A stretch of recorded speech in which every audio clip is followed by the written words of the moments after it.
Vamos dar continuidade no conteúdo programático da disciplina de Cadeias Produtivas Agrícolas do curso de Gestão do Agronegócio da Universidade Federal de Catalão. Nessa videoaula vamos tratar da cadeia produtiva do milho especificamente. Muito bem. Nós temos que o consumo mundial do milho cresceu de forma expressiva nas últimas décadas, né? São mais de 1.200.000 toneladas produzidas, né, consumidas, projetadas para essa safra de 23 e 24. Né? Em termos geográficos, a América do Norte foi a região que registrou o maior crescimento de consumo de milho nas últimas 2 décadas. Né? E em seguida veio o leste da Ásia e a América do Sul apareceu em terceiro lugar. A demanda de milho destinada à alimentação animal responde atualmente por cerca de 68% de todo o milho consumido no mundo. O milho permanece sendo o principal macroingrediente para a produção de rações. No nosso país, o consumo doméstico de milho cresceu a uma taxa média de 1,5% ao ano, sendo que o segmento animal é o grande motor que impulsiona o crescimento da demanda. Neste mesmo período, a taxa média de crescimento de consumo de milho por parte do segmento animal foi de 2,9%. Percebam que é quase o dobro do que cresceu em termos de produção e do que foi demandado, não é? A avicultura de corte e a suinocultura são os grandes propulsores do consumo, respondendo em conjunto por cerca de 75% de todo o milho demandado no segmento animal. A participação do segmento animal sobre o consumo total é crescente, enquanto que a participação do segmento industrial e do item denominado outros usos é decrescente. O item outros usos é utilizado para denominar principalmente o milho que é consumido dentro da propriedade para diversas finalidades. O consumo caseiro, né? Com a profissionalização da cadeia produtiva, né? E com a migração da produção para a região centro-oeste, a produção do milho passou a ter caráter mais comercial, reduzindo, portanto, o consumo do produto dentro da propriedade. A partir do momento em que o nível de produção do milho safrinha superou 20% da produção nacional, registrou-se uma mudança no comportamento dos preços, que passaram a ter valores médios no segundo semestre inferiores aos valores médios do primeiro semestre.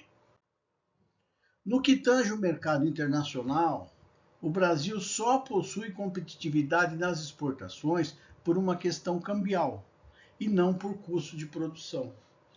Enquanto a moeda se manteve desvalorizada e aliada às altas nos preços internacionais, as exportações permaneceram ativas, viáveis. Né?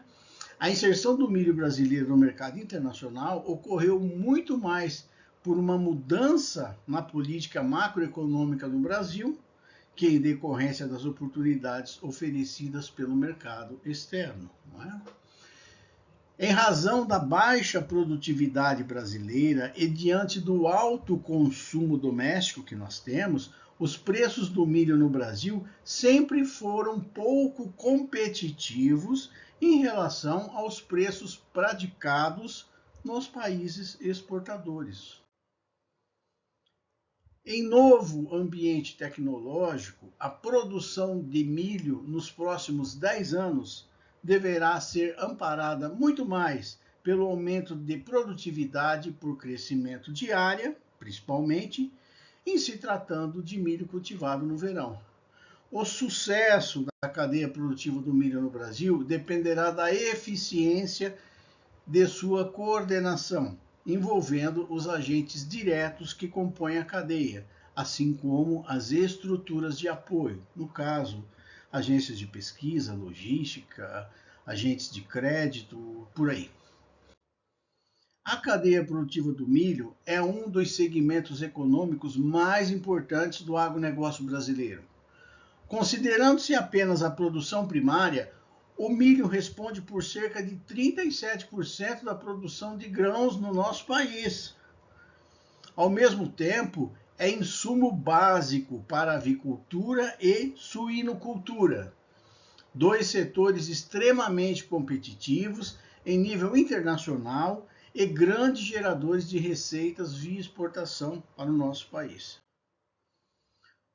Os setores antes da porteira, também conhecido como a montante da produção agropecuária, são compostos basicamente por fornecedores de insumos e serviços, como máquinas, implementos, defensivos, fertilizantes, corretivos, medicamentos veterinários, vacinas, compostos orgânicos, melhoramento genético, rações, sementes, tecnologia, financiamento e por aí vai.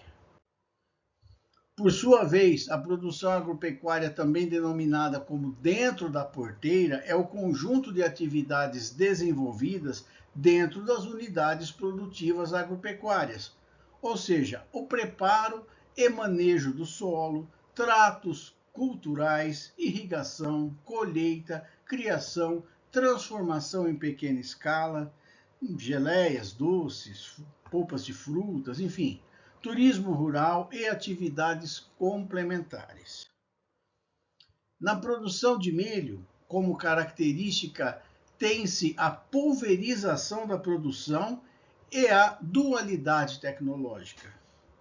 A pulverização da produção refere-se ao fato de existirem muitas propriedades atomizadas, diversas em um número grande, do espaço geográfico, ou seja, em praticamente todo o território nacional.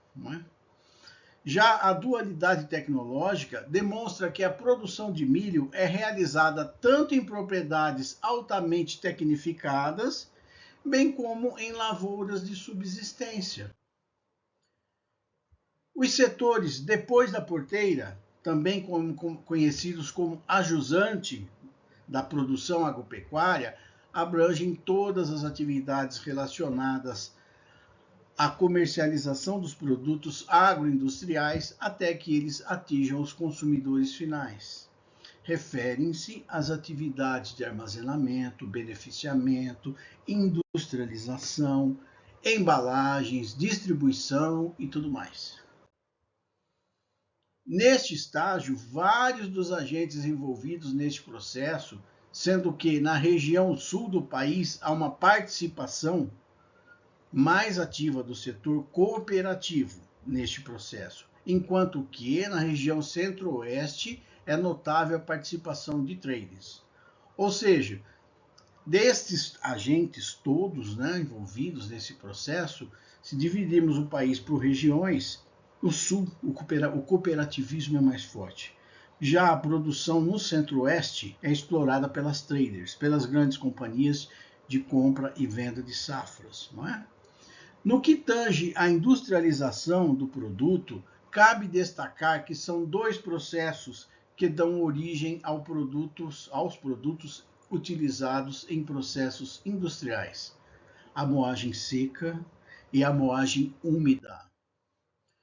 No Brasil, a principal indústria moageira de milho é a do tipo moagem seca, enquanto nos países mais desenvolvidos, a principal forma de processamento do milho é a moagem úmida. Por fim, há três principais tipos de segmentos consumidores de milho: a alimentação animal, a indústria de moagem a seco e a indústria de moagem úmida. Esse tipo de indústria gera os produtos de maior valor agregado, que em sua maioria são insumos industriais. Outro ponto relevante na análise da cadeia do milho, do setor, refere-se aos canais de comercialização.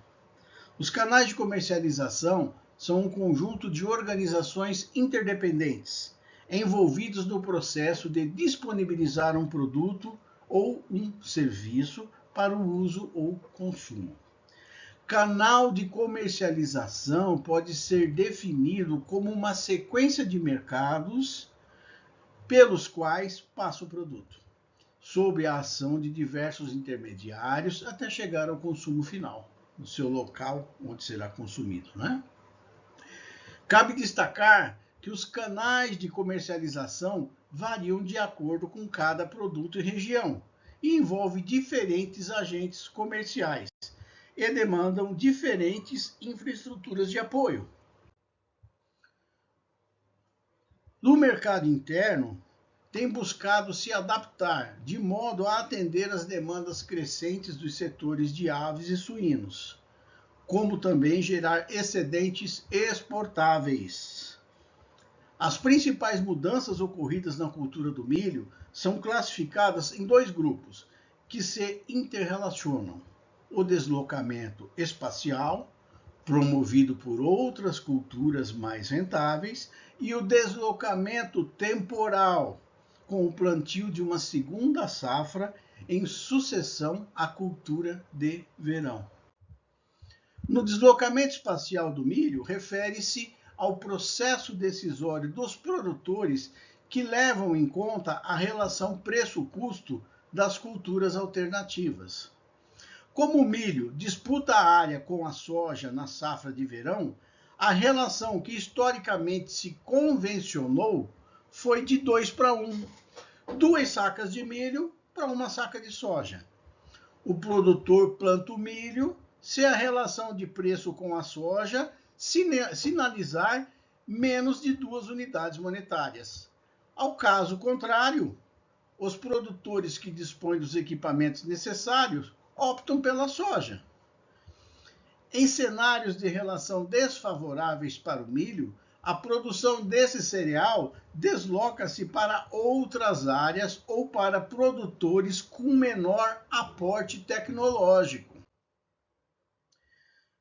Por sua vez, o deslocamento espacial é amplamente estudado e, em muitos casos, é associado às cadeias de aves, de suínos e sua localização agroindustrial, seja pela ótica de deslocamento entre regiões, como é o caso da expansão para o centro-oeste do país, dado ao aumento da aptidão agrícola, dado pela incorporação de tecnologia nesta região, ou deslocamento dentro de um mesmo estado, como é o caso do Paraná.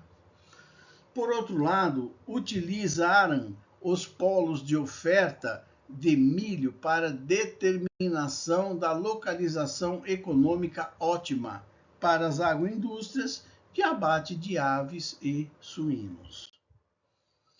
O estado de Goiás, vamos falar um pouco do milho dentro do estado de Goiás especificamente, né?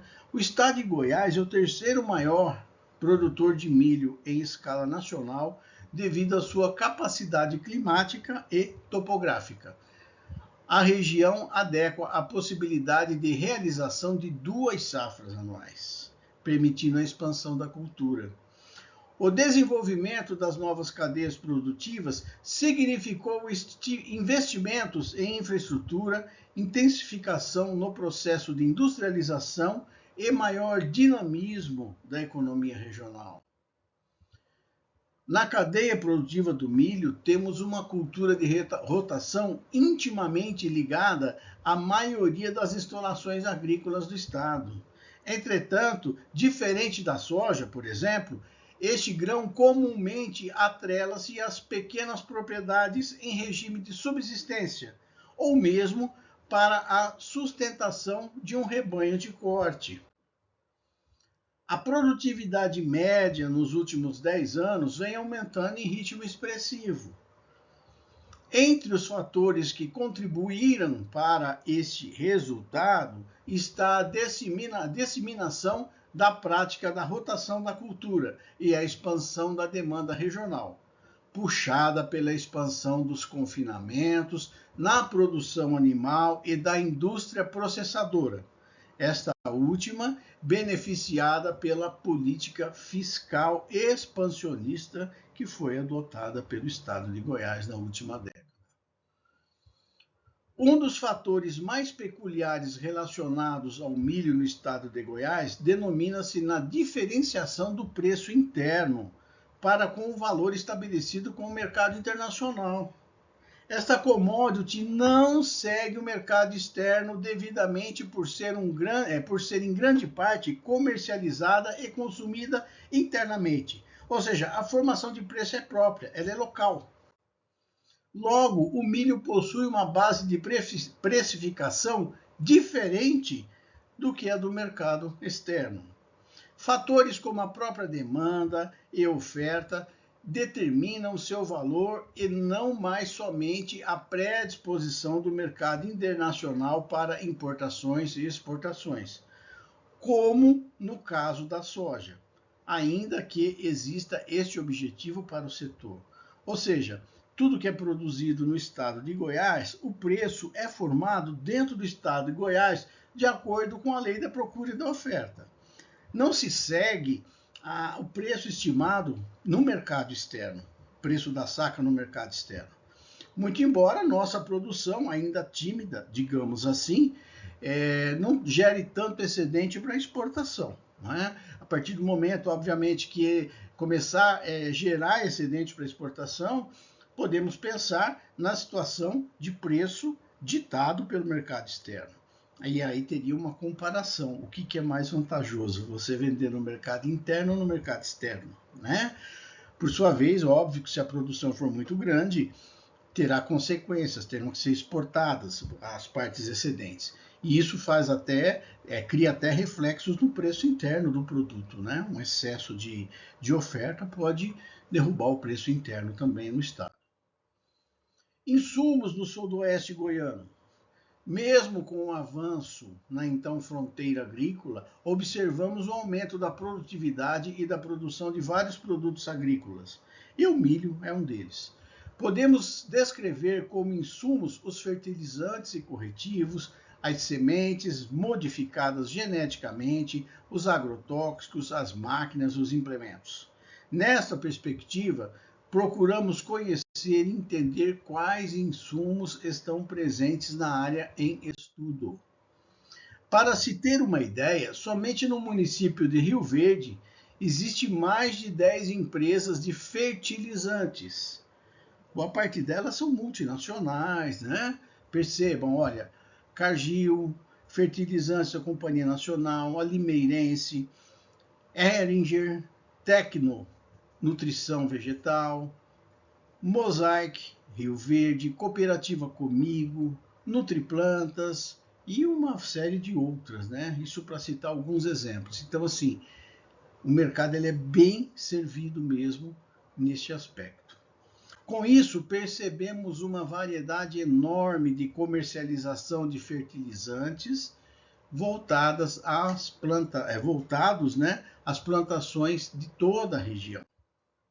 O milho é plantado após a colheita da soja. Portanto, o manejo do solo para o plantio de tal cereal é feito antes do plantio da soja.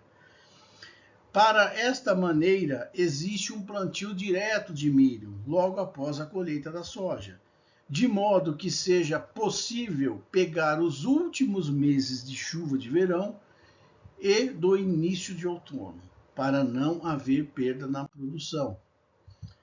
Na região também se encontra uma grande quantidade de engenheiros agrônomos formados por faculdades da região, no entorno de Goiânia, Anápolis, né, nos principais polos. Sem contar no Distrito Federal também, que forma uma grande quantidade de profissionais nessa área. São os agrônomos os responsáveis pela realização de estudos de solo que irão corrigi-los, bem como analisar as previsões de tempo para iniciar o plantio da soja e logo após da colheita o plantio do milho. No sudeste de Goiás é possível perceber que a produção do milho é voltada à moagem, destinada à produção de ração, ou venda do milho em grãos destinada à produção de produtos industrializados. O milho ele é plantado em todo o estado de Goiás, em maior ou em menor escala, cada município produzindo conforme a sua realidade fisiográfica Isso é o que resulta na diversidade de produção entre micro-regiões do estado. A produção de milho safrinha tem crescido e ganhado mais destaque que o milho produzido no período de safra. Na região, o plantio de milho segue a tendência e é plantado logo após a colheita da soja. Como são produtores com uma boa condição financeira, na sua maioria, né? Não são todos, mas na sua maioria, fazem a correção do solo para a soja e para o milho, buscando sempre o aumento da produtividade, tanto para a soja quanto para o milho. Dentre os fatores de risco que podem contribuir com perda de produção, a maior é a questão hídrica, que nesta microrregião é mais difícil de lidar. Os problemas em relação às pragas e doenças são corrigidos com os usos, com o uso devido de agrotóxicos. Com o milho safrinha, como o milho safrinha é plantado logo após a colheita da soja, o produtor deve planejar muito bem todo o plantio e colheita da soja, para conseguir plantar e colher o milho em tempo hábil. Tem que existir um certo sincronismo entre uma cultura e outra. Pois mesmo híbrido, o milho necessita de luminosidade e umidade mínima para o seu crescimento e desenvolvimento. No que se refere à armazenagem, a maioria dos produtores de milho no estado adquire insumos com recursos próprios, e o que permitiu a estocagem de milho em armazéns. Ao armazenar o grão após a colheita, possibilita-se que o produtor comercialize o milho quando os preços forem mais atrativos, ou seja, não somente na época da colheita, que existe a abundância de oferta. Devemos destacar que existem também importantes e grandes unidades armazenadoras de grãos do estado, como a Caramuru Alimentos, a Cargill e a Cooperativa Comigo. Então, boa parte dos produtores possui seus armazéns. Agora, os que não têm e os excedentes para os que têm, os seus armazéns, lançam mão, armazenam suas produções, nessas três grandes companhias, nessas três grandes armazenadoras de grãos. Para realizar o armazenamento do grão, devemos observar uma série de fatores que devem ser considerados, a começar pela qualidade da semente, a condição climática durante a maturação, a injúria mecânica no modelo da colheita, o tipo de embalagem utilizada, o processo de secagem e as características do ambiente do armazém. O processo de deteriorização das sementes armazenadas é inevitável. Quando isso acontece, elas perdem o vigor, ficam mais suscetíveis a estresse durante a germinação e, eventualmente, perdem a sua capacidade de crescer e produzir. Nos armazéns, as sementes sofrerão mudanças. O próprio grão, até entrar em equilíbrio com o meio, no caso o armazém, perderá ou absorverá água. Com isso, é importante o controle de temperatura e da umidade dentro dos armazéns, bem como o controle de qualidade para evitar o crescimento e desenvolvimento de pragas ou fungos. Ao considerar o exposto, percebemos que haverão perdas relativamente pequenas, entre 1% e 2%, para armazenar o milho, a granel ou em silos.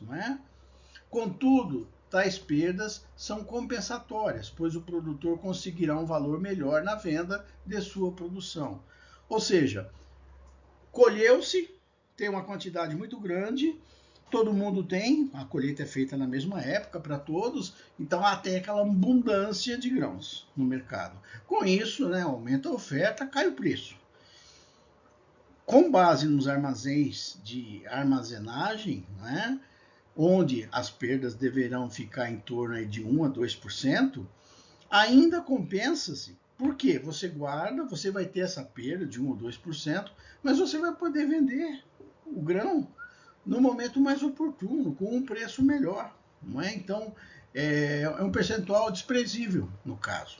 Compensa guardar se o produtor tiver esse fôlego, né? Não tiver precisando já tirar do campo e levar para venda para cobrir seus custos, né? Compensa, se ele tiver esse fôlego, esperar o preço um pouco melhor. Graças ao crescimento da agricultura nas últimas décadas no estado de Goiás, os grandes produtores têm armazenado sua produção de milho em seus próprios armazéns, a fim de encontrar melhor preço de mercado para venda. Grande parte dos proprietários de terras possuem seus próprios armazéns. Contudo, existem grandes e importantes armazéns na região, microrregião, para guardar os grãos dos produtores que ainda não têm espaço próprio, ou até que têm espaço próprio, mas que é insuficiente, não é? A produção de milho dentro da sua cadeia pode ser direcionada ao consumo direto ou após algum processo industrial de 3 formas básicas: espigas verdes, silagem ou grãos secos. É necessário conhecer e entender os tipos de consumo de milho, a maneira que esse consumo é feito e se esse tipo de consumo faz parte da cadeia produtiva do milho no estado de Goiás.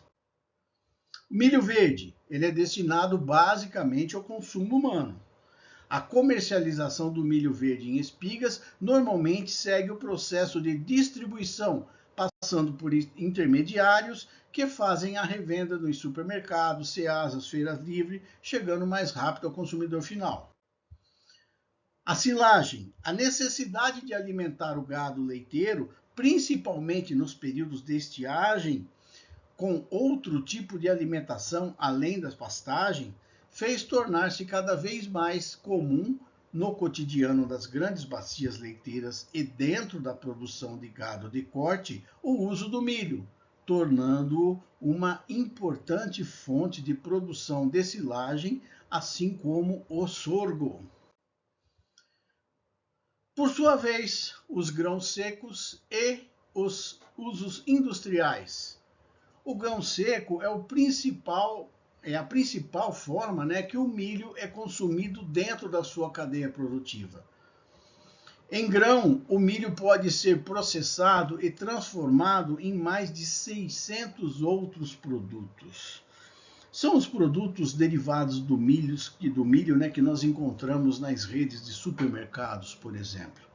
Desde fubá, salgadinhos, enfim, é uma infinidade de óleo, né? Óleo para consumo humano, né? Enfim, é uma infinidade de produtos, aí mais de 600, né? Que nós convivemos com eles no dia a dia na nossa vida, em função de grãos secos, que são industrializados, são processados e transformados nestes produtos. Ou seja, a cadeia produtiva do milho, né, no nosso país, apesar de muito importante, ela ainda é pouco competitiva em relação ao mercado externo. Nós consumimos quase tudo que produzimos, pouca coisa é exportada, né? Nós somos autossuficientes, mas assim, é para alimentar nosso gado, é para alimentar nossas pessoas, é para fabricar os produtos que nós consumimos, não é?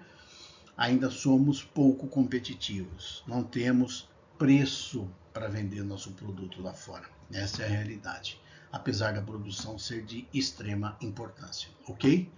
É o que eu tinha para dizer para vocês por essa temática, sobre essa temática, e até a próxima. Até mais.